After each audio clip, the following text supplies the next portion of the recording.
What up, Ninja Village, and welcome to another episode of Car Chronicles Reviews. And what's Car Chronicle Reviews for the uninitiated? It's where one or more of us ninjas talk about anything from movie, TV, gaming, events, conventions, and things like that. This is a little late, but we just got our seeing Wolfman. It did come out early January, but due to some, work things and, Houston freezing over and things like that, we're here now, so still gonna get this review. Give it up, because he does not read a script. All that came off of the dome. Off the dome. All that off the dome. And, we're here. And we saw the Wolfman, and I just totally forgot who was all in that movie literally just that fast. I know his last name is Abbott, right? Christopher Abbott. Hold on. Like I said, I remember him from Girls. Really? Yeah. I only just know him because he was in Craven. Oh, he was in Craven too? Yeah. You got Christopher Abbott, Julia Garner, and Matilda Firth, and those pretty much the... Now, I don't know if I've seen the Julia. wife and the Julia, daughter. she is known for Ozark, mainly.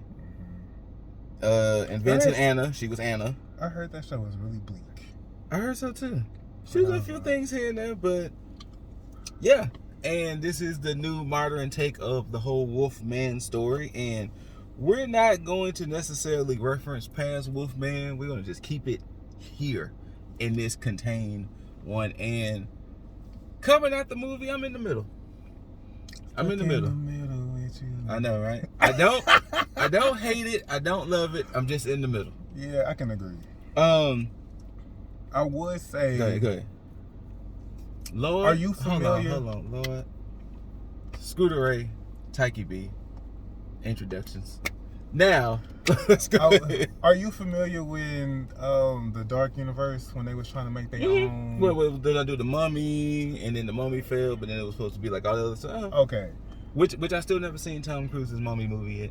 So I was just wondering, like, was that like a brand new screenplay? Or no? Well, no, because it had to have been, because that Mummy was already Luke Evans. Was it? Mm-hmm. I mean, it's no. He wasn't Wolfman. He was Dracula. Dracula. So Dracula. So it could have been. It could have been because it is a Universal movie. So well, that's why I said it. It could have been just update the timeline. But also just kind of like tweak it to where it doesn't have like what we trying to continue in. I don't know, because the reason why the childhood flashback was in 95, and 30 years later we'll put it in 2025. That's true, but the only reason why I would not say, because those movies were supposed to be blockbusters. So that's why. And it was supposed to all interconnect too. And that's why I was saying, but like, at the same time, I mean, it still could have been let's take elements of it, but just keep it right. So, but this also still follows in that same vein of kind of recent horror movies where you get this kind of condensed cast where you're only focusing on these people here. And it's interesting how that style of movie is starting to go now. Yeah, I don't mind it because it drives the story more. Yeah, but also, I'm also somebody who likes a good kill count. Cause Alien Romulus did it. Yeah. Abigail did it. And pretty much, I would say pretty much all the horror of like last year did it. Long Legs didn't have a huge cast. Smile didn't have a huge cast. Smile didn't. You're right. So this is all being in that. This is kind of like that new era where we're only dealing with, It's a real confined cast. Yeah. So, but they don't have. It's not fodder. Like, they don't have just people just being killed just to be killed. Except for that one guy, you knew he was. Yeah, I mean, he was. I mean, something. They kind of showed him in the trailer dying. Oh, he did? Yeah. Oh, okay. They showed him in the trailer. See, not watching trailers. That's why I was just that like scene when he opened the door and he hit the ground. Okay. Yeah, they kind of showed that in one of the trailers. Yeah. So, but it was acted great, and there's going to be little spoilers. I will say one of the coolest things they did do with this movie that I can't think of that they did in other Wolfman or Werewolf or anything the whole showing how he was. That was my things. favorite part of the movie. How he was like. That was my favorite part of the movie. Because they was, seeing from his. Seeing the wolf vision was, like, the wolf POV was my favorite part of the movie. Like how he could pretty much see in the dark and seeing him, and they're looking like. Yeah, that was my favorite part of the whole movie. So was how they stylized that. Like, it was. That was a really very nice. And I liked cool how aspect. They shifted from his POV back to the regular POV, and you could see the audio shift because, like, he was no longer understanding them. He was even when he still has some of his human consciousness. Yeah, because even when he was trying to talk, he was kind of like, but in his head, he was like, I'm saying words, and then it was y'all looking at me, right? I'm talking, and they looking like, oh, you're scaring us, big dog. Yeah, I would say it's no pun intended. Pretty predictable though.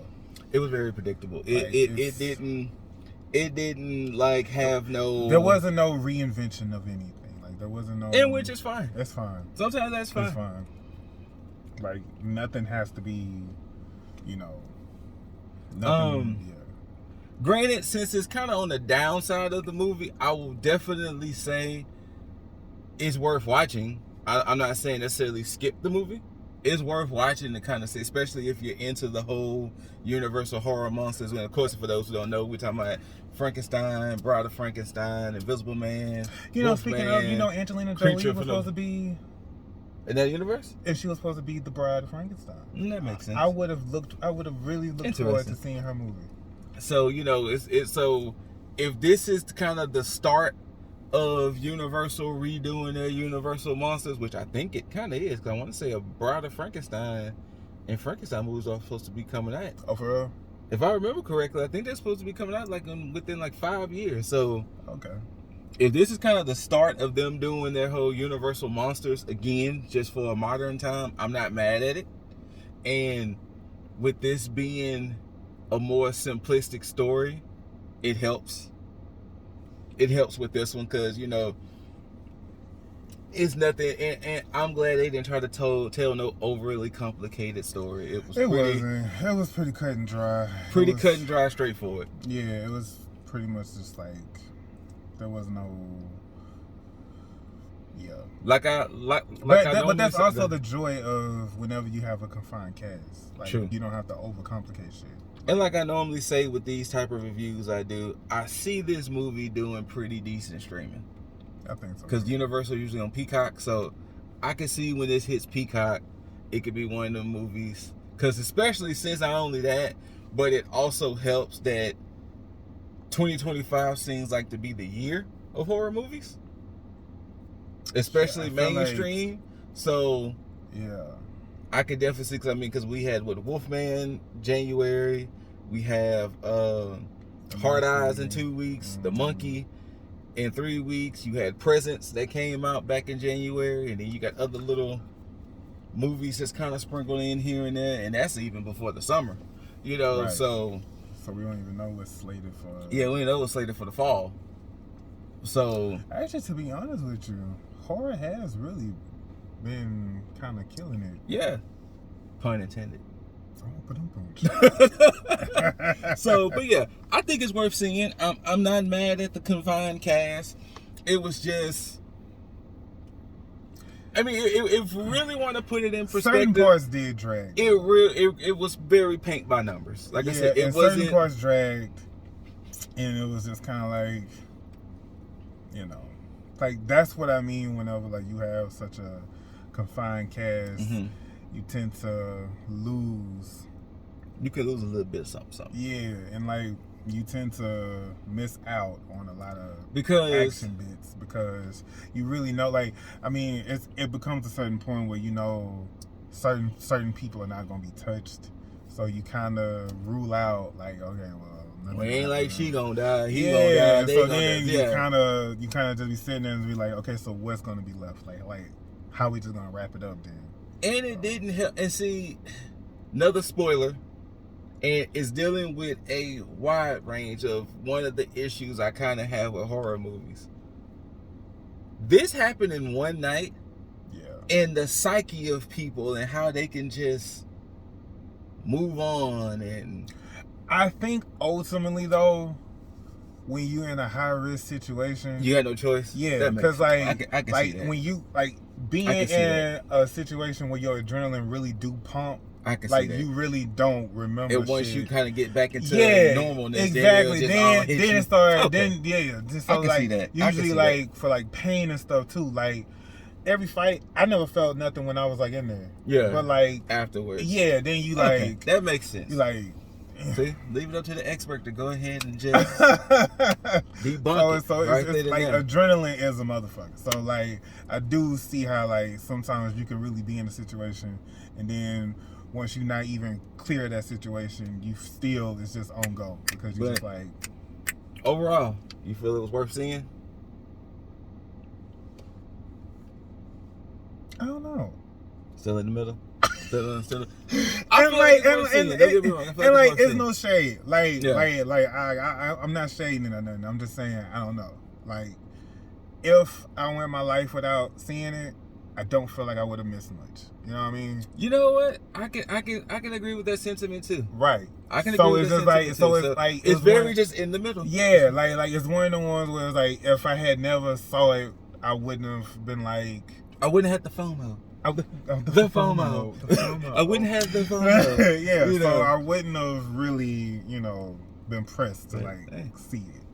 There you go, Wolfman, 2025. It's in the middle. You know what I'm saying? Doesn't cause FOMO. Stuck in the middle. Doesn't cause FOMO or anything, but yeah. There's this review. Whether you loved it or hated it, don't forget to rate it. Thumbs up, thumbs down, perfect thumbs up. Like, share, comment. Let us know what you thought about Wolfman and where you can see Universal potentially taking the Universal monsters going forward. After you do all that, you gotta subscribe. And after you subscribe, you gotta hit notifications so you can be notified for all videos on the channel. Shout outs to Cosmic Boss, Run Your Miss, Scooter Ray, Tyke B, Wolfman. And we out. Peace.